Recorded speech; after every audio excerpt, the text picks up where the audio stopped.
வணக்கம். வள்ளி வீட்டு சமையல் சேனல்லேருந்து நான் வள்ளி பேசுகிறேன்.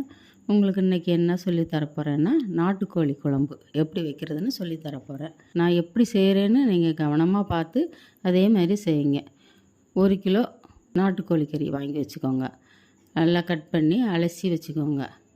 ஒரு குக்கரை எடுத்துக்கோங்க.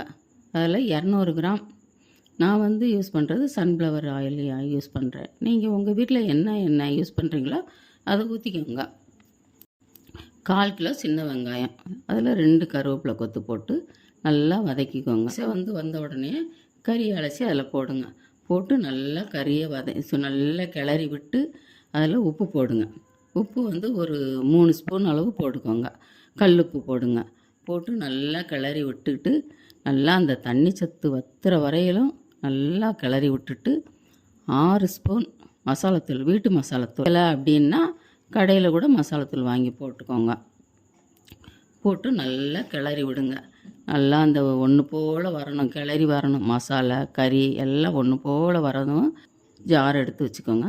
அதில் 3 பத்தை தேங்காய் பத்தை போட்டுக்கோங்க. 3 பத்தைங்க, ஒரு பத்தைங்கிறது நம்ம விரலுக்கு 3 விரல் எவ்வளோ தடியாக இருக்குதோ அந்த அளவுக்கு 3 பத்தை போட்டுக்கோங்க. ஒரு 1/4 ஸ்பூன் சோம்பு, 2 ஸ்பூன் சீரகம், 12 முந்திரி பருப்பு. முழு பருப்பாக இருந்தால் 6 போடுங்க. உடைச்சதாக இருந்தால் 12 போடுங்க. 1 ஸ்பூன் கசகசா. இதையெல்லாம் நல்லா விழுதாக அரைச்சி வச்சுக்கோங்க. நல்லா நைஸாக அரைச்சிடணும். அரைச்சி அதையும் அதில் ஊற்றி நல்லா கிளறி விட்டு தண்ணியை ஊற்றுங்க. தண்ணி அந்த கறி முங்குற அளவுக்கு தண்ணி ஊற்றணும். ரொம்ப ஊற்றிடாதீங்க, ரொம்ப கம்மியாகவும் ஊற்றிடாதீங்க.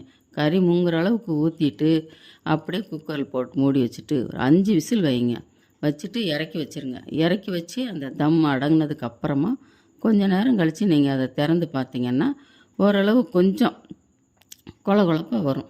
நீங்கள் உங்களுக்கு அந்த அளவு போதும் அப்படின்னா நீங்கள் அதை அப்படியே இறக்கி வச்சு போட்டுங்க. இல்லை ஆனால் இன்னும் கொஞ்சம் வற்ற வச்சிங்கன்னா கொஞ்சம் நல்லாயிருக்கும். மாதிரி நான் சொல்கிறது மாதிரி நீங்கள் செஞ்சீங்கன்னா உங்கள் வீட்டில் மாமனார், மாமியார், நாத்தனார் எல்லாத்துக்கும் நீங்கள் செஞ்சு கொடுத்து பாருங்கள்.